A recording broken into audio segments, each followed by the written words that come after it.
Hi అండి.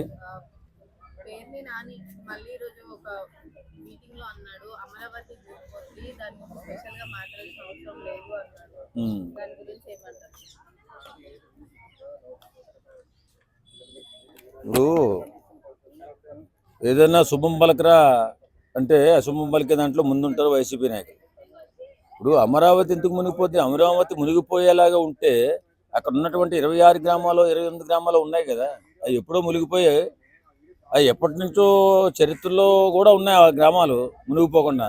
అక్కడ చాలామంది జనాలే కదా బతుకుతున్నారు. ఈ మూర్ఖులు, ఈ దరిద్రులు, వైసీపీ నాయకులు చేస్తున్నటువంటి ఇలాంటి కామెంట్ల వల్ల శుభం పలకరా బాబు అంటే అశుభం పలికే ఇలాంటి వ్యక్తుల వల్లే అమరావతికి బాగా లేట్ అవుతుందేమో అనిపిస్తుంది. వాస్తవంగా ఎవడైనా రాజకీయ నాయకుడు అభివృద్ధి కోరుకోవాలి కానీ నాశనాన్ని కోరుకోవడంలో ముందుంటారు వైసీపీ నాయకులు. ఇది వాస్తవం.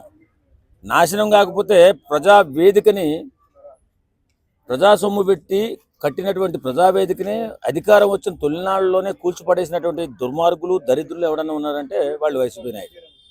వాస్తవంగా శుభం పలకాలా, శుభం మాట్లాడాలా, మంచి జరగాలని ఆలోచించాలా. అంతే తప్ప ఇలా నీచంగా మాట్లాడి దరిద్రులుగా మిగిలిపోకూడదని చెప్పి వైసీపీ నాయకులను హెచ్చరిస్తున్నాం. ఎందుకు అమరావతి పైన ఎప్పుడైతే వాళ్ళ హయాంలో ఏం మాట్లాడని వాళ్ళు ఇప్పుడు ఎందుకు ఇవన్నీ విమర్శిస్తున్నారు? వాళ్ళకి ఏపీకి రాజధాని ఉండడం ఇష్టం లేదు వైసీపీ నాయకులకి. లేకపోతే అమరావతి మీద వీళ్ళకి ఏం సంబంధం చెప్పండి. అభివృద్ధి జరుగుతుంది, ఖచ్చితంగా జరుగుతుంది. అమరావతి ఇండియాలోనే నెంబర్ 1 రాజధానిగా మనం చూస్తాం కూడా. ఇప్పుడు ఏదైనా ఒక ఇల్లు కడుతున్నాం అనుకోండి, శుభం మాట్లాడుకోవాలి. అంతేగాని ఇలా మాట్లాడి రాష్ట్ర అభివృద్ధిని ఆటంకపరిచే విధంగా మాట్లాడకూడదు. వాళ్ళు అధికారంలో ఉన్నప్పుడు ఈ ఒక్క రాజధాని ఎందుకు 3 రాజధానులు కట్టేస్తామని చెప్పి బయలుదేరారు. 3 ముక్కలు ఆడేశారు. కనీసం ఎక్కడ కూడా ఒక ఇటుక పెట్టిన పోపాన్ని కానీ, ఒక చిన్న పని చేసిన పాపాన్ని కూడా పోలేదు. ఇంకా సిగ్గు లేకుండా అలా మాట్లాడుతూనే ఉంటారు. ఎవడైనా నాయకుడు అనేవాడు అభివృద్ధిని కాంక్షించాలి, అంతే తప్ప ఇలా ఎప్పుడు ఏడుతూ ఉండకూడదు. ఆ ఏడుపు మొక్కలు ఎప్పుడు జీవితాంతం ఏడుతూనే ఉంటాయి.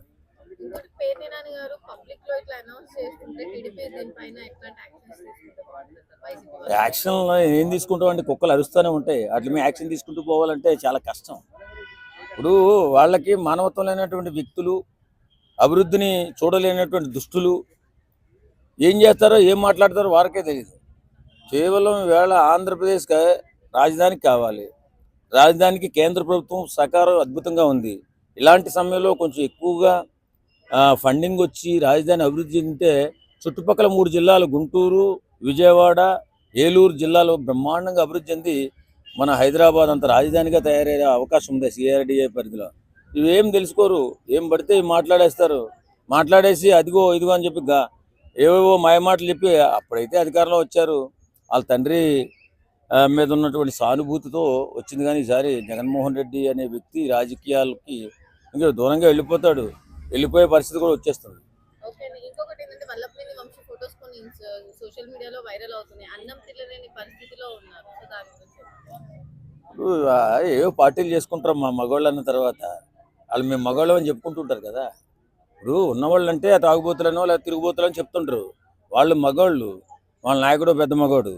కాబట్టి నేనేమంటానంటే అక్కడ చాలా మాటలు మాట్లాడారు. జగన్మోహన్ రెడ్డిని తిట్టాడు తప్ప ఎవరిని తిట్టలే ఆయన. కారణం ఏంటంటే తాగినోడుకు నోటని నిజాలు వస్తాయంట. ఆ నిజాలే పలికాడు వల్లభనేని వంశీ గారు. జగన్మోహన్ రెడ్డి అనేవాడు రాజకీయాలు పనికిరాడని చెప్పాడు.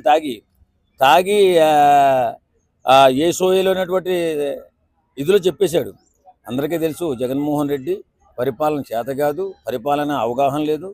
పరిపాలన పూర్తిగా తెలిసిన వ్యక్తి అయితే సంక్షేమాన్ని నమ్ముకుని అభివృద్ధిని చేసే వ్యక్తిగా ఉండేవాడు కాదు. వేళ అభివృద్ధి లేక మళ్ళీ అభివృద్ధికి నోచుకోక వేళ కూటమి ప్రభుత్వం బ్రహ్మాండంగా దాన్ని ముందుకు తీసుకెళ్తుంది. ఏం చేయాలో అర్థం కాక ఏదోటి చిచ్చు పెట్టాలనే ఆలోచనతో ఈ వల్లభనేని వంశీ కానీ వీళ్ళు కానీ మాట్లాడే మాటలు అంతే. అంటే వల్లభనేని వంశీ తాగిన మత్తులో మావిగన్ లేదు, ఏదో లేదని మాట్లాడారు. దాని గురించి మరి అంతే కదమ్మా. ఇప్పుడు మావిగన్ అంటే ఏంటి?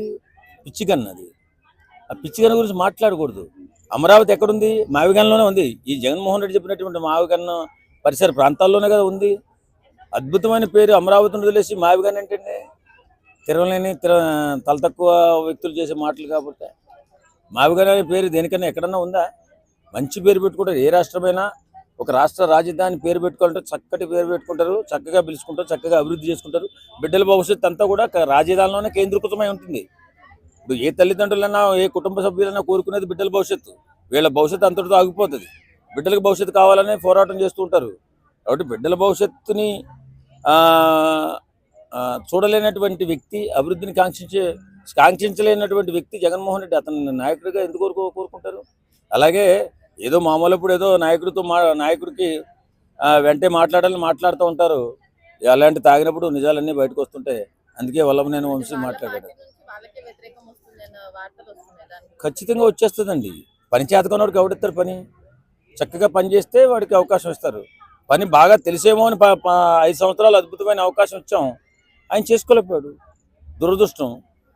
ఇప్పుడేమో మళ్ళీ నేను ఏదో చేస్తా అని చెప్పి, నేను బాగా తెలివైన అని చెప్పి వంకర తెలివితేటలను చూపిస్తున్నాడు, కొంచెం ఇబ్బంది పడుతున్నాడు, అంతే తేడా. ఓకేనా? ఓవరాల్ గా వైసీపీ ఎమ్మెల్యేలు సీనియర్స్ ఎవరైతే ఉన్నారో వాళ్ళు టీడీపీ వాళ్ళతో టచ్ లో ఉన్నారు. సో కొన్ని సోషల్ మీడియాలో పోస్టులు అవుతున్నాయి. సో వైసీపీ వాళ్ళు కొంతమంది తీసేస్తున్నాడు జగన్ అని చెప్పేసి చెప్తున్నారు. దాని గురించి అది ఏం లేదండి.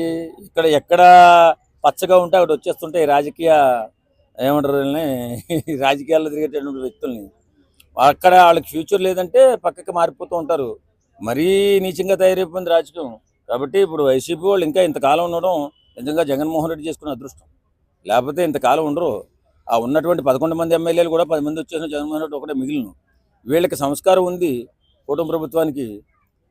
కాబట్టి వాళ్ళని ఎవరిని తీసుకోకుండా ఆ 11ని 11గా ఉంచారు తప్ప, నిజంగా లాగేసుకోవాలంటే ఎంతసేపు అమ్మా? లాగేసుకోవాలంటే ఇప్పటికే జగన్మోహన్ రెడ్డి ఒకటే మిగిలేవాడు. ఆ జగన్మోహన్ రెడ్డి కూడా ఏదో ఒక ఇబ్బంది పెట్టి బయట పంపించేసే పరిస్థితి వచ్చును. కానీ అలా చేయకూడదు. ప్రత్యర్థి కూడా ఉండాలి కదా. ప్రత్యర్థి ఉంటేనే మనకి జరిగే కార్యక్రమాలలో మాట్లాడడానికి అవకాశం ఉంటుంది. కానీ ఆపోజిట్ పార్టీ ఉంది, కానీ లేనట్టే కదా, రావట్లేదు కదా అసెంబ్లీకి వచ్చి ప్రజల పక్షాన పోరాటం చేస్తే ఏమన్నా పని జరిగినేమో. ఇక వీళ్ళు గెలిచారు కానీ ఆ జీతాలు తీసుకోవడం తప్ప ఎందుకు పనికి రాకుండా పోయారు 11 మంది కూడా. ఇంకా వాళ్ళ గురించి మాట్లాడుకోవడం వేస్ట్. Thank you.